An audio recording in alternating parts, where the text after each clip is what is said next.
Goeiedag vriende en hartlik welkom by ons aanlyn diens. Mag die Here ook in hierdie dag op 'n besonderse manier ook in jou lewe inwerk deur hierdie baie interessante gelykenis. Kom ons word saam stil. Ek moet nou tot rus kom. Die Here het goed aan my gedoen. U het my van die dood gered. U het 'n einde gemaak aan my trane. U het gesorg dat ek nie weer struikel nie. Ek kon voor die Here bly wandel in die land van die lewendes. Ek het in U bly glo, selfs toe ek gedink het, dit is klaar met my. Geliefdes, genade, barmhartigheid en vrede vir jou van God ons Vader, van Jesus Christus ons Here, en deur die kragtige werking van die Heilige Gees. Kom ons loof die Here dan ook met 'n loflied en ons sing lekker saam, prys die Here. 'n Lied wat ons goed ken, en kom ons sing dit dan ook so saam.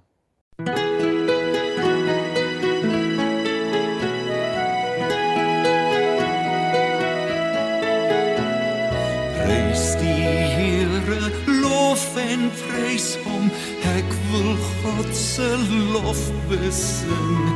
Hy is magtig, lof en prys hom, ek wil God my loflied bring. En solank ek leef om eer, lof die groot en troue Heer. Hy is goed, die God van Jakob, vestig ook op hom jou hoop. Hulpeloses rig hy weer op, blinde oë maak hy oop. Hy wat als geskape het, hy alleen sal jou kan red.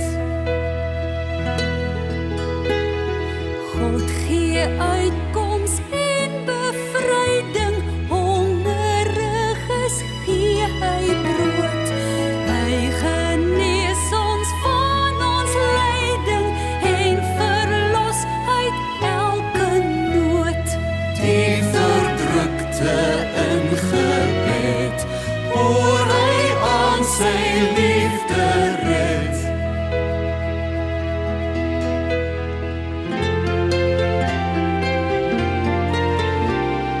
Hy sal altyd trouw ons hier bly, deur hom sal daar redding kom.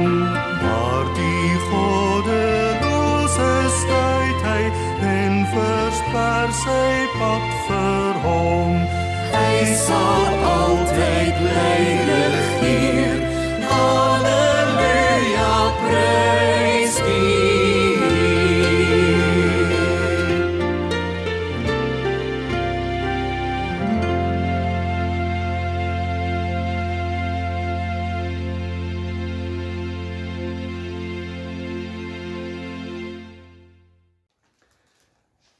Vriende, wanneer ons die aanlyn dienste het, doen ons baie min in terme van die apostoliese geloofsbelijdenis en skuldbelijdenis. Dit beteken net dat ons, dis wat vir ons belangrik om te sê, dat dit nie is omdat ons dink dit is onbelangrik nie, maar juist omdat dit ons met ons tyd 'n bietjie vang. En daarom wil ek altyd vir jou vra, moet nooit jou geloofsbelijdenis en ook skuldbelijdenis vergeet wanneer jy so saam met ons stil word nie. Ons gaan vandag saam lees Lukas 13, Markus 11 en Galasiërs 5 onder die tema Hoeveel kanse nog? Kom ons bid saam. Here, baie dankie dat u woord ook so duidelik na ons toe kan kom, omdat u deur u Gees in ons lewens inwerk. Heilige Gees, ons kan nie op ons eie u woord hoor, verstaan, interpreteer en dit in ons harte, in ons gedagtes, in ons hande en in ons voete en ons mond vasmaak nie. Dit kan alleen gebeur as die Heilige Gees ons lei. En daarom dat ons pleit, dat die Gees ook nou in ons lewens sal inwerk. Here, ons is so diep bewus dat sonde ons verhoed om U duidelik te hoor. En daarom kom pleit ons ook vanoggend. Mag U ons asseblief vergewe. Raak ons aan, reinig ons van ons sondes, Here. Ons bely dit voor U en ons vra vir U om ons te vergewe.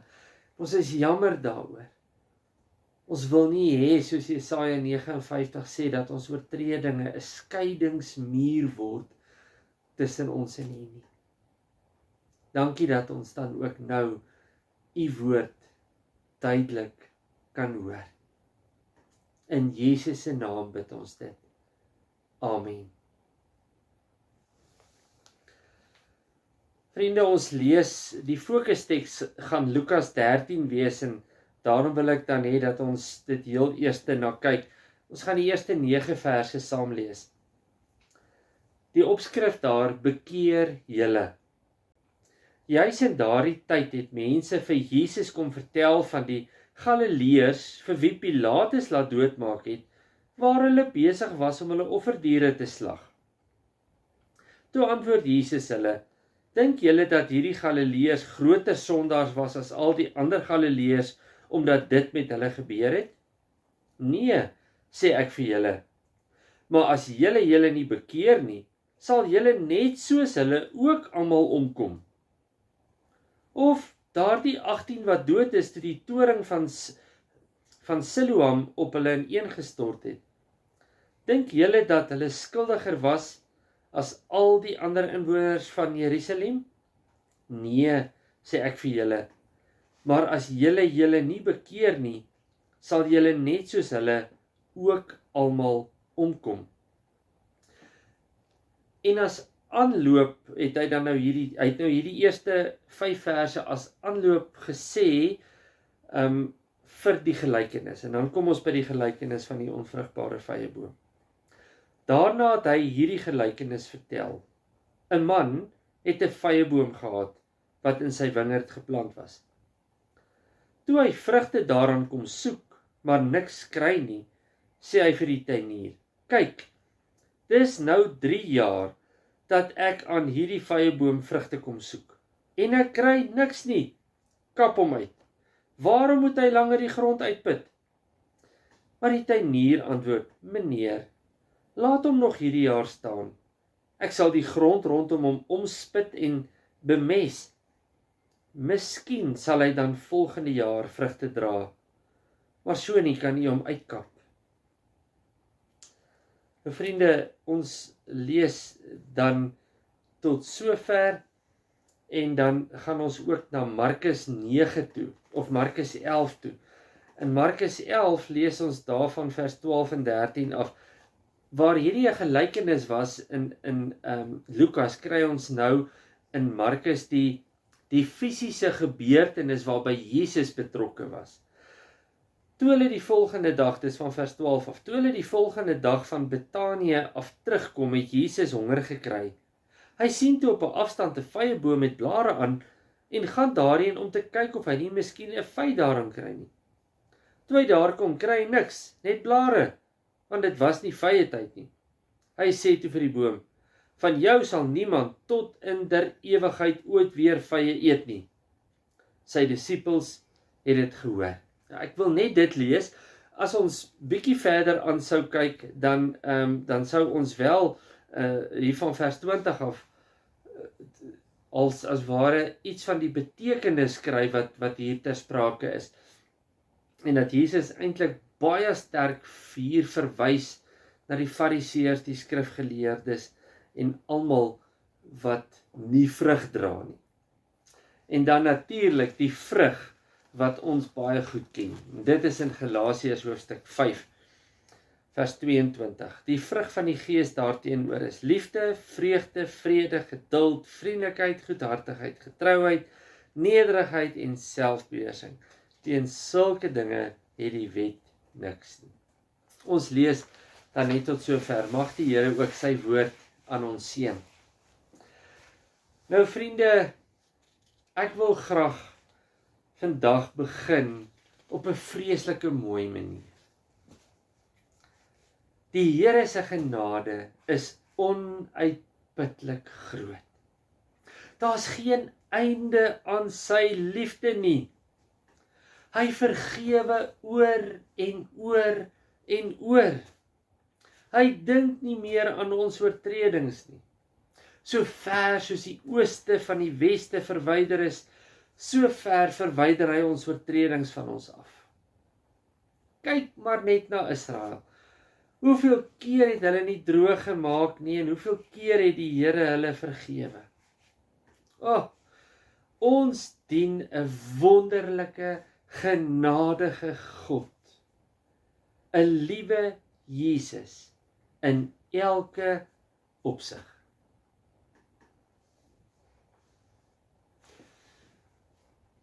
Of is dit regtig so eensydig? Het jy geweet dat 'n halwe waarheid is erger as 'n hele leuen? En om dit mooi te verstaan, moet ons begin by Lukas 13 vers 1, daar waar ons die opskrif kry, bekeer julle. Nou Lukas vertel vir ons van Jesus se reaksie op die ontstellende verhaal van die politieke geweld en van Paulus, of Pilatus kies, wat die Galileese pelgrims doodgemaak het, terwyl hulle besig was om hulle offerdiere vir die Paasfees te slag. Sommige van die mense in die skare het Jesus nou daarvan vertel, en hulle wou sy reaksie nou kyk, wat gaan hy nou doen? En Jesus erken dat dit 'n stikkende gebroke wêreld is, maar dan vra hy as ware 'n teenvraag. Hy sê, was die Galileërs wat nou hierdie ding oorgekom het, wat nou doodgemaak is deur Pilatus, is hulle nou groter sondaars, dat dit met hulle gebeur het? En dan sê hy eintlik in die proses, dit kon net sowel met jou en my ook gebeur het. Hulle is nie erger nie, daar's nie groter goed met hulle fout nie, dis nie 'n straf wat hulle toegekom het nie. En daarom sê Jesus, moet julle bekeer, want dit kan enige tyd met enige iemand gebeur. Ek wil sommer dit dadelik sê. In hierdie gedeelte kry 'n mens die idee dat Jesus sê, man, dit maak nie saak of dit nou Pilatus is wat mense doodgemaak het, of dan nou die toring wat op hulle val nie, ek gaan nou terugkom daarna toe. Die punt wat gemaak moet word is, julle moet julle bekeer, want daar kom 'n afsnypunt. En vriende, dit sien ons dan in hierdie onvoorsiene ramp van die toring van Siloam, wat onverwags in mekaar gestort het en 18 mense sterf. In die omgangstaal sal ons waarskynlik sê, dit was 'n act of God. En dieselfde geld ook vir sulke mense. Hulle is nie meer skuldig of groter sondaars as die ander mense in Jerusalem nie, sê Jesus. So iets kan met enige iemand gebeur, ook met julle. En dan natuurlik kan ons sê, met ons. En weer eens sê Jesus, so, bekeer jou voor so iets met jou gebeur. Let op hoe Jesus hier die onvoorspelbaarheid van die dood gebruik om mense tot bekering te roep. Nou, ons het oor die laaste klompie jare met EE3 wat ons aangebied het en 'n klomp mense wat met daardie vraag gekonfronteer is, dan het jy so half die gevoel gekry, mense hou nie daarvan as jy dit vra nie. Selfs tussen ons in die kerklike wêreld van die dominees, is daar baie dominees wat sê, nee, maar dit is 'n baie onsensitiewe vraag om te vra, of is 'n baie direktiewe vraag, ons moet dit anders vra.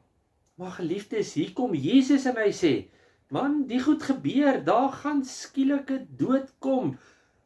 Is jy gereed? Bekeer julle, sodat julle gereed is wanneer so iets sou gebeur. Nou geliefdes, dit klink so 'n bietjie anders as die wonderlike boodskap waarmee ek in die begin van hierdie preek mee begin het, né?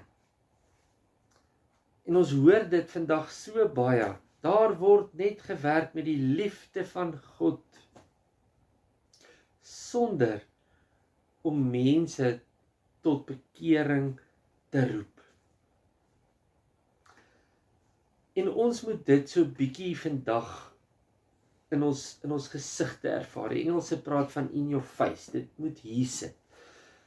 Want ons moet besef dat die dood bring nie net 'n einde aan lewe nie, maar ook aan die tyd wat jou gegee word om jou saak met die Here reg te maak.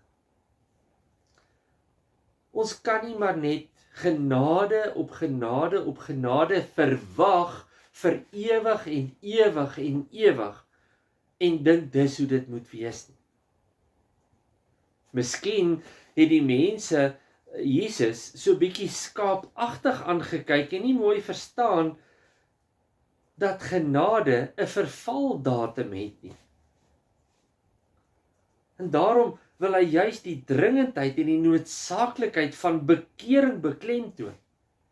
En dan gebruik hy die gelykenis wat net in Lukas voorkom. Geen ander van die evangelies het dit nie.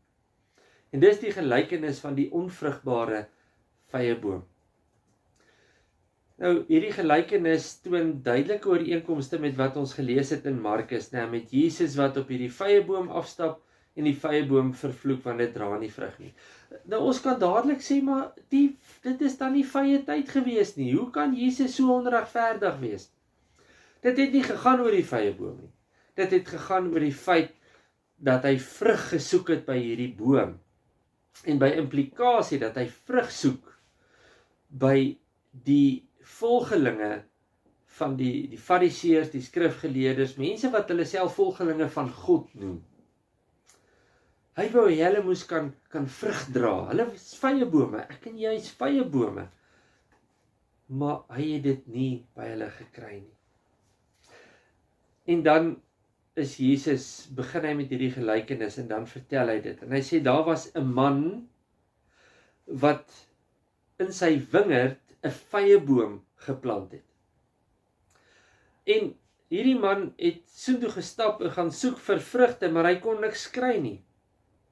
En die man het dan gekla by die tuinier en vir hom gesê, man, al vir 3 jaar lank kom soek ek nou vrugte aan hierdie boom en ons kry nie, en ek kry nie. Ons moet onthou, dit vat plus minus 3 jaar vir 'n vyeboom om vrug te dra. So die eienaar sou geweet het, die boom moet darm nou al vir 3 jaar vrugte gedra het. So die boom is waarskynlik al 6 jaar terug geplant. Want vir 3 jaar kry hy nie die vrug nie. Hy gaan kyk, maar verniet. Dis nie daar nie. Vriende, so, omdat dit dan so is, dan is die eienaar eintlik dan nou moedeloos. Kwaad dalk selfs. En dan sê hy, maar hierdie boom het mos genoeg tyd gehad.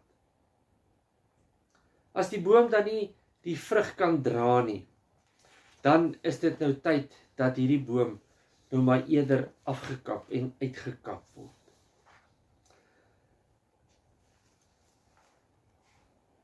Dit put die grond uit, sê Jesus. Dit is dit baie interessant, ons moet nie daai opmerking miskyk nie, of die man sê dit dan nou in terme van die gelykenis, want dit staan daar, maar dit is nutteloos. Nou die tuinier kom dan, en dan sê die tuinier, meneer, kan ons nie asseblief die vyeboom nog 'n jaar gee nie? Met bietjie ekstra moeite en bietjie ekstra bemesting en losmaak om die boom en goeie water en om die boom spit, dan dalk gaan hierdie boom dan dra. En dan sê die tuinier, maar as dit dan nie so is nie, dan kan jy die boom uitkap oor 'n jaar. Geliefdes, die gelykenis verwys na God die Vader as die man wat 'n vyeboom in sy wingerd geplant het.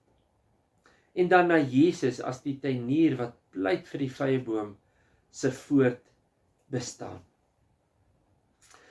Die uitkap, wil ek dadelik vir jou sê, gaan daaroor dat as ons nie vrug dra nie, as gelowiges nie vrug dra nie, dis hoekom ons op aarde is. Dis ons lewensdoel, nie om ryk te word, om 'n bepaalde beroep in te gaan nie, of wat ook al nie. Ons primêre doel op hierdie aarde is om vrug te dra. En dan kom die harde werklikheid. As die man sê, maar hierdie vrye boom dra nie vrug nie, en hy moet uitgekap word.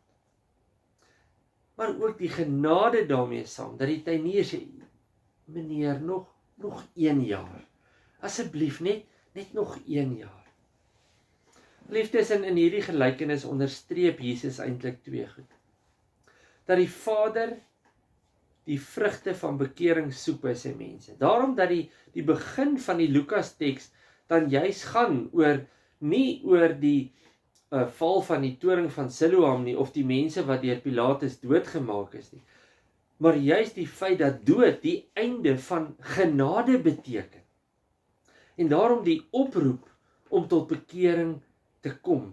En dit was die eerste belangrike ding wat Jesus met die gelykenis dan wou uitlig. Ons kan nie vyeboom wees sonder vrug nie. Daar's geen sin en betekenis in ons lewens as ons nie vrug dra nie. En Galasiërs 5 help ons mos nou daarmee. So wat is die vrug wat ons moet dra? Geliefdes, liefde. Liefde vir God, liefde vir ons naaste, liefde vir onsself, liefde vir ons vyand, liefde vir alle mense. Vreugde. Die wêreld is stikkend en kwaad en ongelukkig en hartseer. En juist deur met vreugde te leef kan ons 'n verskil maak. Dan hoef ek niks te sê oor vrede nie. Ons wêreld is absoluut in onvrede. Ons sien dit in die Midde-Ooste, ons sien dit in die Oekraïne, ons sien dit in Afrika, in Suid-Afrika. En dan is die vrug wat ons moet dra, vrede. Geliefdes, ons word opgeroep om geduldig te wees, vriendelik te wees, goedhartig, gee weg. Gids, ons het so baie.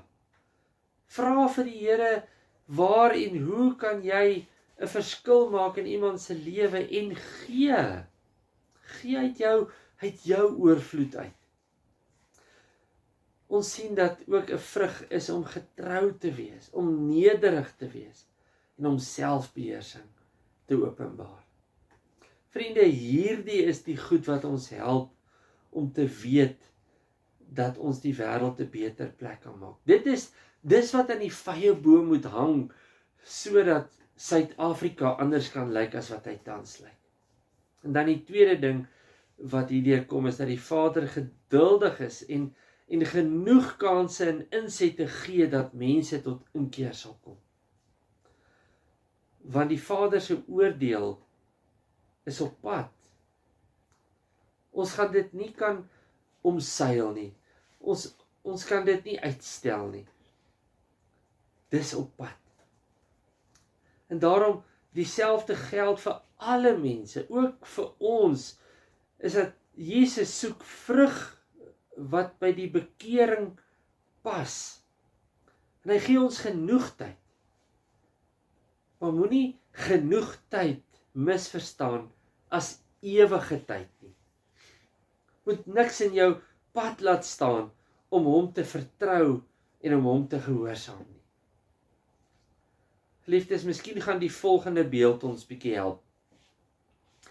Ek weet nie of jy al ooit die slagoffer was van 'n rekenaar wat in die middel van jou belangrike werksdokument of waarmee jy besig is net bom nie, net oppak en breek nie. Ek dink dit gebeur ten minste 1 keer in jou lewe met jou. En dan is die slegste ding. Jy het gewoonlik nie backups gemaak nie.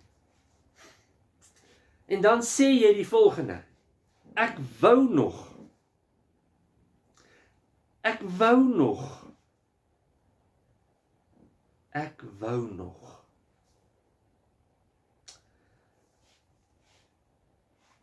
En dan is jou volgende sinnetjie wat jy sê, ek het mos nou nie geweet die simpel rekenaar gaan nou breek nie. As ek het geweet het, sou ek backups gemaak het. Geliefdes, met daardie metafoor van ons moes nog backups gemaak het, oppas dat jy nog wou vrugte dra en toe nooit die tyd gekry het nie. En dan word jy uitgekap. Nie omdat jy nie omdat jy nie vrugte gedra het nie, maar omdat dit so onverwags kom.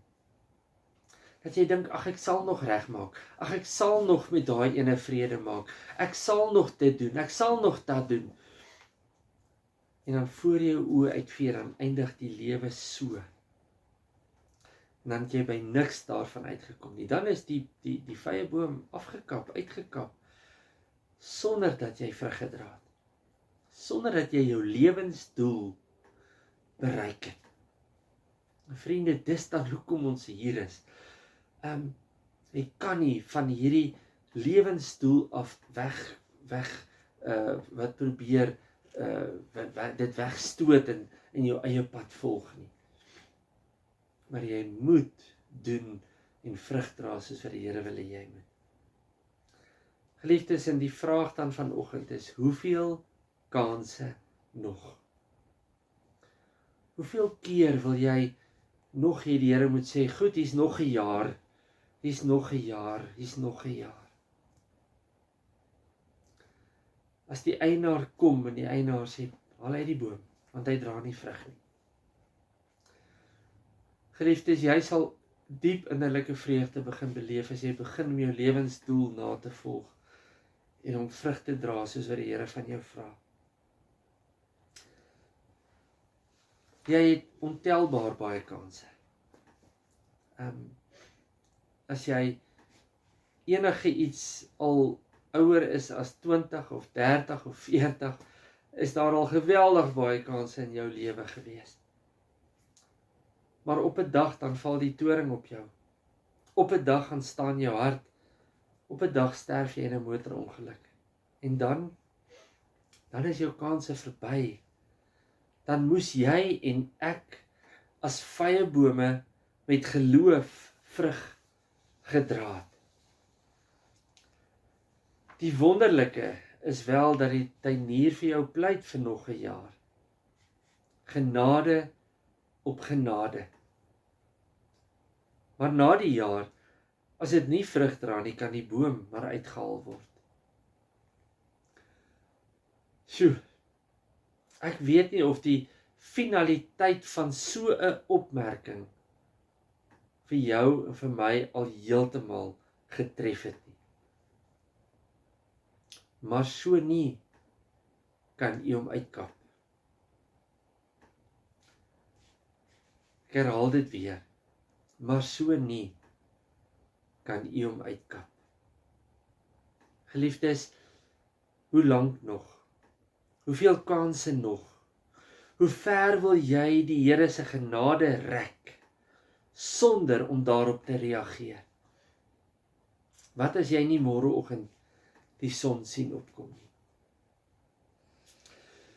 Met die busongeluk in Februarie het ons die maandag aand hierdie vraag aan die kinders gevra. Dit was maandag aand. Dinsdag aand was dit vir 6 kinders te laat. Ons glo dat hulle reageer het op die genade roep van die Here Jesus. Maar mag 'n gebeurtenis soos dit vir jou en vir my tot stilstand druk en besef, genade tyd hou op. Ergens word die vyeboom uitgekap. Kom ons dra vrug, sodat wanneer die eienaar kom, hy die vrug aan die boom sal kry. Amen. Kom ons bid saam. Here, baie, baie dankie dat ons genade tyd mag hê. Maar Vader, ons is ook diep bewus daarvan dat ons nie hierdie genade tyd kan uitrek sonder om nie ook te reageer met vrug op hierdie genade nie. Help ons asseblief om vrug te dra. Hou ons verantwoordbaar. Gees van God, kom plaas 'n dringendheid in ons om vrug te dra, sodat die wêreld anders kan wees en dat U verheerlik kan word. Baie dankie dat ons dit vir U kan vra. Here, ons bid vir ons gemeente. Here, vir elke lidmaat. Ag, ons mense is siek, Here, en ek bid dat U vir hulle sal aanraak, van griep af tot sommer net 'n klomp ander groot uitdagings. Mense wat worstel met kanker, Here, mense wat sommer net emosioneel seer het en teen die planke is as gevolg van omstandighede.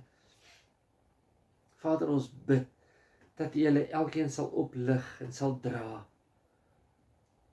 Maar Here, help ons asseblief om ook te verstaan dat ons 'n verskil kan maak in hierdie wêreld en dat ons dit sal aanhou doen.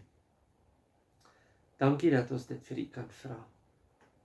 En ons bid dit in Jesus se naam alleen. Amen. Vriende, net voor ons die antwoordlied sing, ons gaan lied 273 saam sing, laat my met U verenig lewe. Sommige net gou ietsie oor ons jeugweek, wat dan oor 'n week begin, dan die maandag van dis die 17de Junie, begin ons met ons jeugweek. Ek vra weer, as daar volwassenes is wat kan help, sal ons so dankbaar wees. So laat weet vir my, as jy in die oggende vir ons ergens net so 'n bietjie kan help met 'n klompie goeders.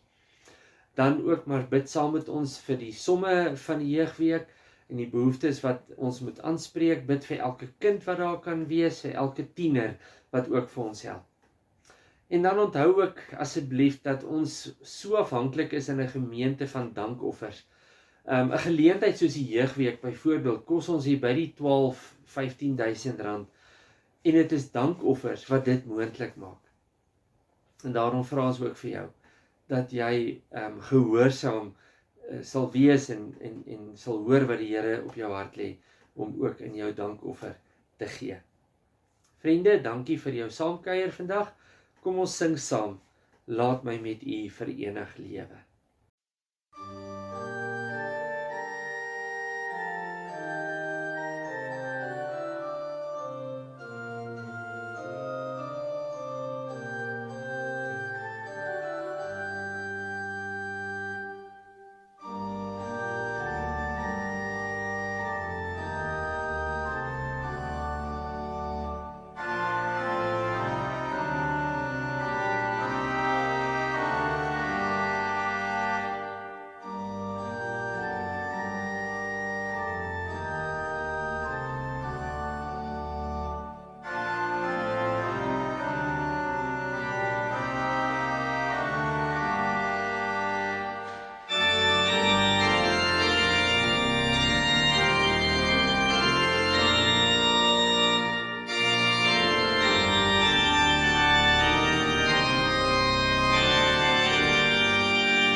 ontvang dan nou ook die seën van die Here en gaan leef in sy vrede.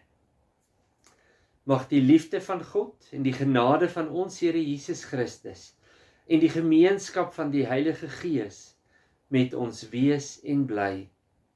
Amen. 'n baie mooi dag vir jou.